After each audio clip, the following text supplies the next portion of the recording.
The law that governs our election voting rules in our state is called the California Voting Rights Act. That is a bill that was adopted in 2001 to implement the Federal Voting Rights Act here in California. The California Voting Rights Act makes at-large elections essentially illegal when there is a racial minority group that would not be able to be represented. At-large elections are where the municipality or city votes for all of their elected officials in one pool, and then the top two, in our case, are elected. In February 2023, Kevin Shankman, an attorney who has made a name for himself suing cities under the California Voting Rights Act, finally made his way to the city of SLO. He delivered a demand letter that the city of San Luis Obispo abandon its at-large voting structure in favor of some other municipal voting structure that would not disenfranchise the racial minorities in our community. The city was able to hold off on any action on responding to this demand because the city of Santa Monica was fighting Shankman's demand that they abandon their at-large elections because their at-large elections had produced an extremely diverse city council.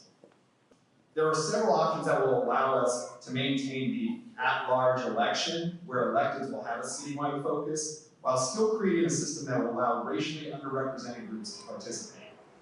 One of those is the badly named but effective system of limited voting that would allow voters to cast their vote for only one candidate when two seats are open. The system the SLO Chamber Board recommends supporting is called ranked choice voting. This system allows the voters to rank all the candidates in order, and as candidates either win or get eliminated based on votes, voters' second choices are then used to distribute votes until all the seats are full. While we recommend ranked choice voting, it's unclear, as the only community in the county that would be using this system, what the logistical and cost issues would be to implement a ranked choice voting system for our next election. What we do know is that the Chamber Board would like to not have to change from our current system. But since that's highly unlikely, then we should bring forward a system other than districts. We don't believe districts will give our city the best representation. So if you want to participate in this discussion, council will be discussing it on November 19th. Finally, if you're interested in participating in chamber committees like the one that reviewed this topic, applications are now open, and we hope you'll sign up to be a part so that you can be a part of this process. Remember to vote November 5th. If you're looking for recommendations on the propositions, you can find them on our voter guide on slochamber.org. And that is your legislative update.